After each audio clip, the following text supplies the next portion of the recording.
Donald's Quarter Pounder is so beefy.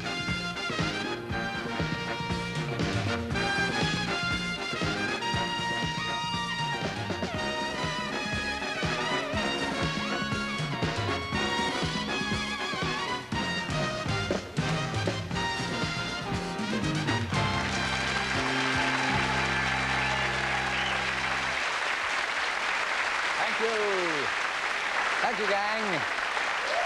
Welcome. That was a scene down the road there, a piece at old Wembley Stadium. We'd hoped to persuade young Michael Jacko to pop along to the bush tonight for a chat, sing a song, share a chicken leg. Little BBC wine and hostility. As you can see from behind us here, he's a little busy now. He'll be expected to entertain that crowd at Wembley Stadium. And to be honest, Michael, like God, the Pope, the Queen, Dennis Thatcher, Jimmy Young.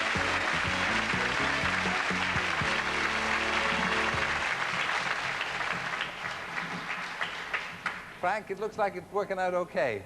It's going pretty good, Terry. Yeah, and you've got the weather tonight. I'm surprised to hear you say $4 billion. I better have my accountant check that. Yeah? I'm not sure I got paid on $4 billion. You've got the job that most people would envy that job, Frank. It's a great job. It's really a terrific job, Terry. Michael is a wonderful human being to be working with. And he says the same of you, too. Unless he would, but he never speaks. That's true. We only speak on stage. Yeah.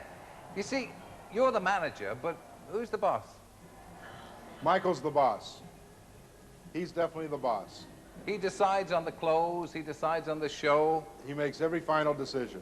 Yeah. He decides on the type of dancing we're doing, the order of the songs. He has the final decision on the staging, the size of the stage, etc., etc., etc. Tell me this, what are you getting paid for? What am I getting paid for? To talk to you. No, normally we pay people to talk to. Oh, I get paid tonight? Not much. Not much, I can tell you. The reason, one of the reasons we're talking to you... That's not what they told me. Wait a minute. Too late.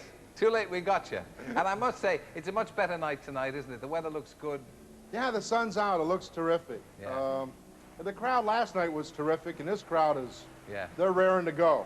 But it's kind of better if there isn't a threat of rain or if it isn't chucking it down, isn't Absolutely. it? My shoes won't get muddy tonight. Yeah. Now, it's a thing you've always been asked, but I must ask you, too. One of the reasons that you get talked to so much is that Michael really doesn't give interviews. Why doesn't he give interviews? Well, first of all, there's been a lot of times when Michael has been grossly misquoted. And the second reason is when he does most interviews, instead of people discussing the business aspect of it, they want to get too much into his personal life. And, you know, when you're as large as an entertainer as Michael, I mean, you have to have some privacy. And it's the only way we can do it. Besides, how do you choose who to do an interview with? Exactly. You know, it makes it very difficult. Yeah, quite. Well, we were hoping he'd talk to me, but you can't blame him. And the thing is, though, because of his silence, there's so many lurid stories. I mean, of course we don't believe, but the monkey, for instance, Bubbles the monkey and the llama, right, and all that kind of stuff. I mean, is there any... Those are my partners. You see, you're not helping here. I mean, you know the story? He's left, the last thing I saw, he left $1,200,000 to his monkey. He did that, I'd choke him. No, that's a false rumor. That's definitely a false rumor. You could be very unpopular for choking a monkey in this country. Not the monkey. Oh.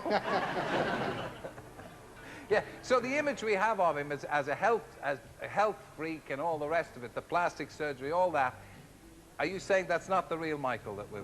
No, that's not the real Michael. Yeah. We have admitted in the past as to the 2 times that Michael's had plastic surgery. That's not a very uncommon thing in Hollywood. I was surprised to read in the paper today that they said I had 6 operations. I'd like to know where. I certainly don't look any better today than I did 10 years ago. But all that kind of stuff is baloney. Yeah. Michael Jackson, as people will see tonight on this stage, was a real person, probably the greatest, not probably, is the greatest entertainer of our era. And, you know, what more can I say? Yeah. That probably nearly lost you your job there for a moment, Frank. I'm glad it's... Is this... I'm known for thinking quick on my feet. Yeah. Is this... How did you get the job, incidentally? I saw an ad in the Wall Street Journal. Uh-huh. No, Who's the comedian? You or me?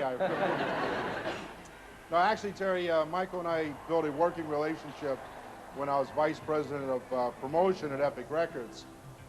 And through that, it developed on through the Thriller project.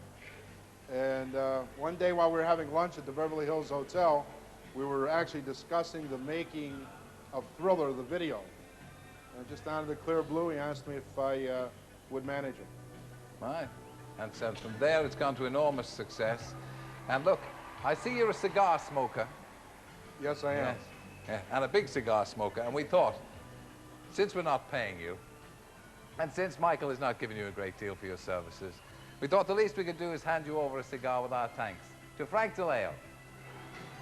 Thank you very much, Terry. You've really gone all out.